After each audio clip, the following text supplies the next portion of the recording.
Welcome back.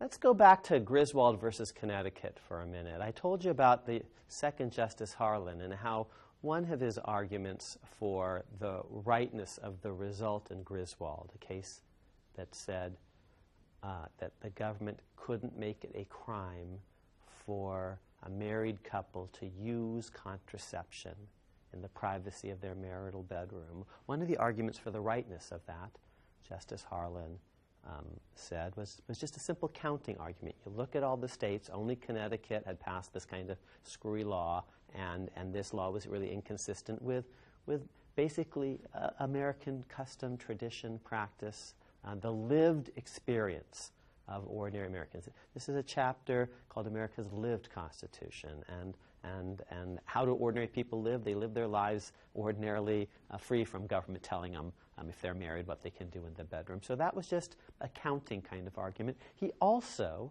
made an argument about the implicit Constitution. And he said, look at the Fourth Amendment. The Fourth Amendment talks about the right of the people to be secure in their persons, houses, papers, and effects from unreasonable searches and seizures. Persons,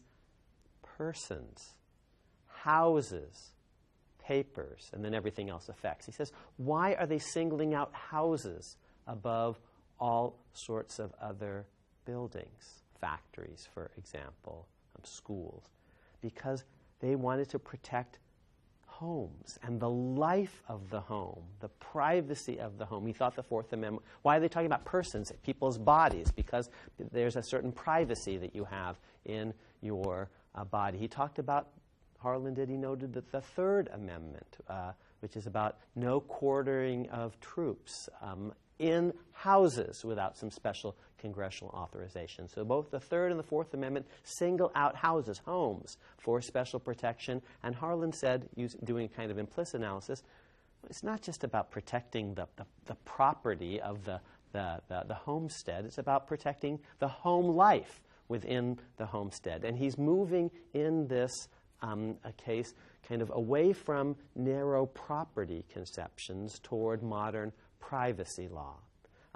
And this is one of the bigger moves in unenumerated rights over the course of American history, a move away from property as the organizing idea toward privacy. So what's up with that? Because property, that word appears in the Constitution several places. Privacy, not so much. But I think one idea is that, and earlier cases used substantive due process sometimes to protect the propertied folk. In Dred Scott, substantive due process was used by the court to say, oh, laws can't restrict slaveholders' ability to take their slaves in the territories. That violates substantive due process, which says that the government can't mess with life, liberty, or property without due process. Now, of course, the law in Dred Scott had due process. The legislature had passed it. It was being enforced fairly by judges and juries. But the Dred Scott case used this substantive concept to say, well, we just don't like this law. And that law, of course, was not inconsistent with the lived experience of ordinary Americans. Lots of states had free soil laws. So Dred Scott was preposterous, and it used substantive due process to protect property. And in the so-called Lochner era, the late 19th, early 20th century, courts struck down, the Supreme Court in particular, lots of legislation regulating sweatshop owners and trying to protect employees and consumers. Lots of these laws were struck down in the name of substantive due process, and these laws were basically protecting property. These cases were basically protecting property. The Supreme Court was using substantive due process to protect property in the Lochner era, in Dred Scott. Now, later on, the Warren Court, sometimes the same phrase is used, substantive due process, but now it's focused on liberty more. And I think let's just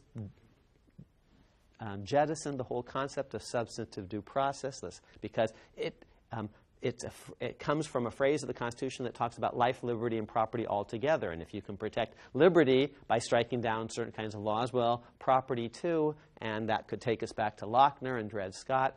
I prefer talking about privileges and immunities of citizens, and even the root word, privilege, is kind of more connected to the idea of privacy. It's not about just processes like how courts operate, whether the legislature let everyone vote or something like that. It's not just about process. It's about substantive rights, privileges, privacy.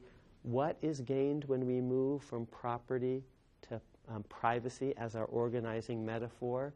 I think a certain egalitarianism. Property is distributed extremely unequally, necessarily so, and some of those inequalities of property can actually be then used to undermine a Republican system. People buying politicians, buying people with lots of property, the laws that they want. And so if we just protect property in very, very aggressive ways, it could undermine the basic conditions of a republic. Now, privacy is a little different. It's distributed more equally. Everyone has one person.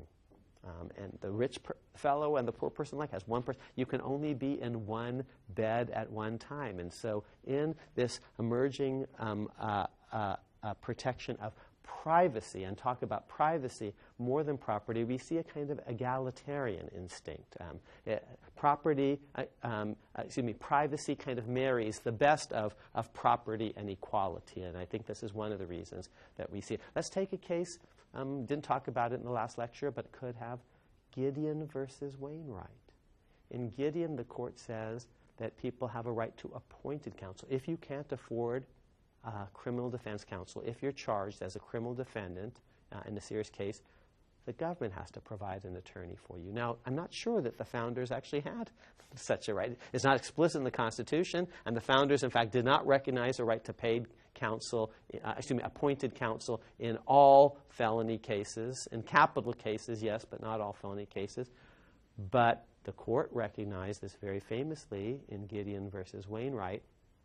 And when they did, at the time that they did, most states had already begun to recognize such a right. In fact, states wrote an amicus brief. 22 of the 25 states that weighed in were actually supporting the defendant in the case and saying, we believe that the court should uphold a right of criminal defendants to have appointed counsel. So when Gideon came down, it actually fit the emerging, evolving, lived experiences of Americans, which had ratcheted up from the founding protection. But also, so Gideon, I think, fits with our lived Constitution ideas, but it's also a more egalitarian idea. The framers' concept of counsel was sort of more property-based. You could have counsel if you had the wherewithal, the wealth, the means, the property to pay for one. If not, too bad, so sad, you're out of luck. But the emerging right of counsel, the Gideon right of counsel, unenumerated perhaps, but very strong in our legal culture, is a more egalitarian version of that. You get counsel whether you can pay for it or not. If you can't, the government will provide it. And I think this move from property to privacy similarly has certain egalitarian strands to it. Even the idea of protecting houses among all forms of property, I think there's at least the idea, an American myth, maybe the reality, that houses are fairly widely distributed, that poor people have houses, middle-class people have houses, not just the wealthy, that everyone, and so when we protect houses, we're sort of protecting a very broad cross-section of society in an egalitarian way. Privacy and houses have egalitarian dimensions. Think about a whole range of Supreme Court cases that protect homes and home life, often reaching out for different constitutional textual bases.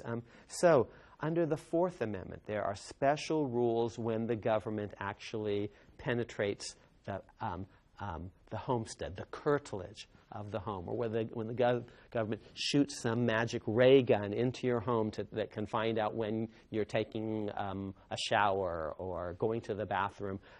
The court has specially protective Fourth Amendment doctrines where the home is invaded or penetrated. The special rules about warrants in homes and so that are needed for home searches, but not necessarily for other searches. Think about there's special rules under the First, that's Fourth Amendment and the house and the home. Under the First Amendment, you have a special right to, in the home to have a certain sexually explicit materials or erotica. Today, it would probably be maybe the internet in usage in the home. But a famous case called Stanley versus Georgia said even if certain erotic material could be prohibited, it can't be prohibited if you're merely using it at home. There are cases that talk about a right, and that's kind of connected somehow to the First Amendment. There are cases, kind of free-floating, substantive due process cases, that you have a right to homeschool your children. Maybe those are connected to the free exercise of religion, because sometimes that homeschooling has a religious foundation. But a right to raise your kids and to homeschool your kids, again, connected to home life. In recent years, the Supreme Court has articulated, and I'm supportive of this, a right to have a gun in the home for self-protection. This is an important part of the American lived experience, our tradition. These rights are neither left nor right. They're not just liberal or conservative.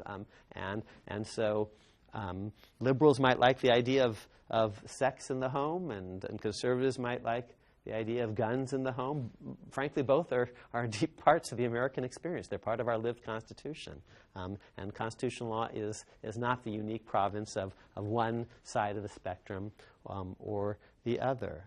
So we've already now just seen in that rundown this idea of private life, of home life, in a whole bunch of different areas. Fourth Amendment search and seizure doctrine, First Amendment a doctrine about erotica and sexually explicit materials, just substantive due process. I would prefer calling it privileges and immunities. Doctrines about homeschooling kids, also may be connected to free exercise. A Second Amendment related right to have a gun in the home for self-protection. Maybe one other interesting case that's come up recently, a case actually here in my home state of Connecticut.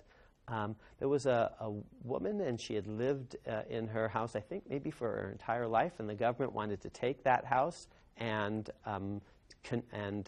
take it over.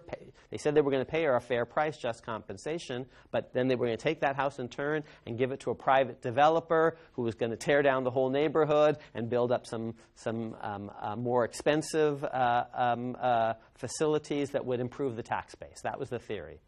And she said, no, you can't do that because you can't take a home and give it to a private developer. And the Supreme Court said, well, taking a home and giving it to a private developer isn't really that different than taking a home and building a park or building a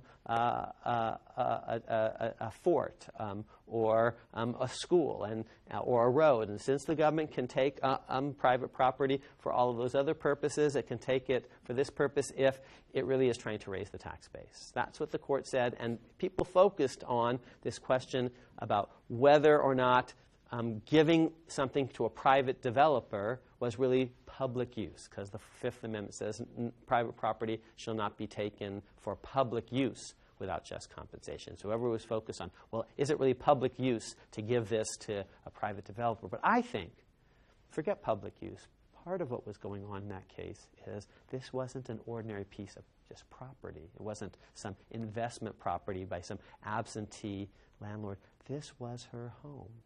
And I think we might be particularly anxious that when the government is acquiring people's homes, maybe it's not paying sufficient just compensation. If it's an investment property, you don't care about it. You just want to make money from it, and as long as they give you a fair price, you can take that money and plonk it down and buy some other piece of property. And we wouldn't want to give some special premium to investors for investment property, because then they'd have a sense to figure out what property the government needed, buy it up one step ahead of the government. So as long as we're giving the private investor market value, maybe we shouldn't worry so much. But if you give a homeowner mere market value, maybe you are not really doing justice to the homeowner. Whether you're going to use that home for a school or a park or a fort or a road or a private developer, maybe we have insufficiently robust doctrines about just compensation when it comes to people's homes, because there are a lot of people who have a lot of emotional attachment to their home, and they wouldn't sell it for mere market value. That's the place where they were born, where they've raised their kids, where they've lived their lives, where they've loved and been loved. And And the recognition of America's lived constitution would understand, would give effect maybe to some of those basic facts of American life. And whether we call it Fourth Amendment doctrine about seizure of the home or Fifth Amendment doctrine about just compensation and no private property can be taken for public use without just compensation, or they call it unenumerated rights, whether we call it substantive due process or privileges and abuse, maybe what's more important than the label is a recognition that in American culture, homes really are special. Because if we're talking about America's lived constitution, the homes are where Americans live. And I think this picture, which is actually called Home Sweet Home, is so interesting, I think, just because it captures something very distinctively American. This is stylized, of course. It's a romanticized account of home life, but I think this could be almost any state in the Union. It could be the 21st century. It could be the 20th or the 19th, the late 18th.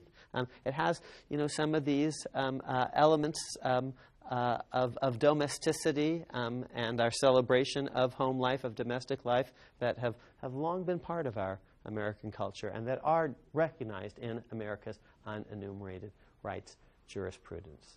Well, we've jumped around a lot. We've talked about all sorts of different unenumerated rights. I started with some criminal procedure stuff about the right to testify on your own behalf, proof beyond reasonable doubt, a right to introduce reliable physical evidence that you're innocent. I mentioned Gideon.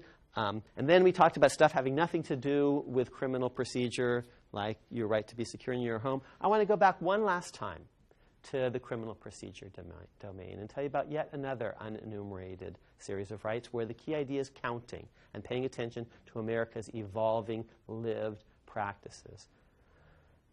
The Eighth Amendment says there shouldn't be cruel and unusual punishments. And that word unusual actually invites judges to pay attention to actual punishment practices on the ground, punishment practices that might evolve. There was a time when it was actually quite ordinary and customary to put people to death who were juveniles at the time they committed a murder. So these are juvenile offenders. They were 17 years old, 16 years old, but they committed murder. And there was a time in America when it was usual to put people like that to death.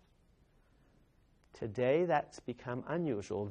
Many states prohibit the death penalty altogether. Other states allow the death penalty, but not for juvenile offenders, not at all. They have categorical rules. Still others permit, in theory, prosecution of juvenile offenders, but in practice almost never do it.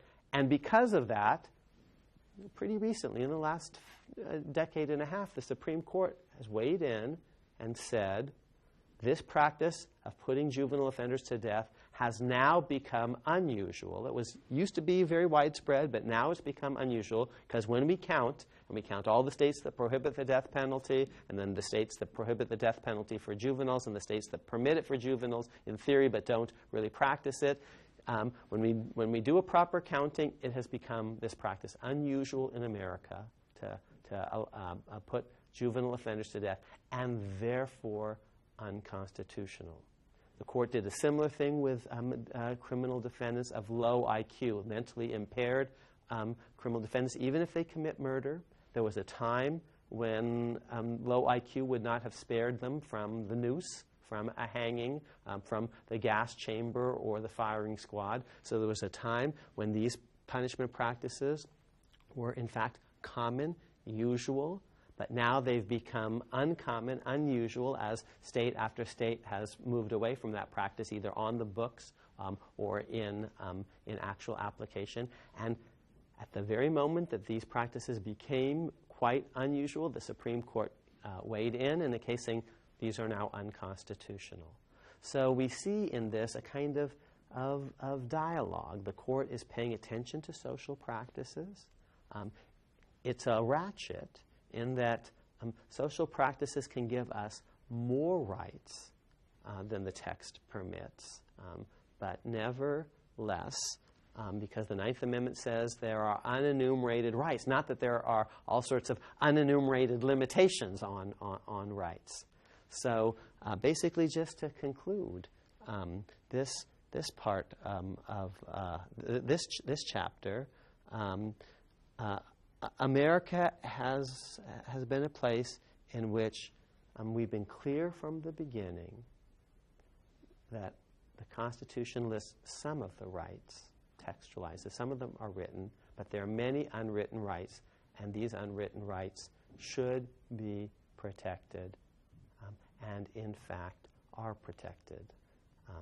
My one criticism is that in protecting them, courts often don't use the right words in the Constitution. They use words that seem made up to critics, substantive due process. But instead, they should actually point to the words in the Constitution that justify this vigorous protection of unenumerated rights. Words in the Ninth Amendment that talk about unenumerated rights against the federal government. Words in the Privileges or Immunities Clause that justify protection of these unenumerated rights against states. No state shall make or enforce any law which shall abridge these privileges or immunities. So these are provisions in the Constitution, and the word unusual in the Eighth Amendment that actually justifies what courts have done. And courts don't always highlight those words enough. And so some critics might think that we've just made all this stuff up. We haven't. The written Constitution itself contemplates supplementation and careful protection of these unenumerated rights in the Ninth Amendment, in the 14th Amendment, in the Eighth Amendment, and elsewhere. Lots more to cover, still more tools and techniques to encounter brave new worlds to explore, so stay tuned.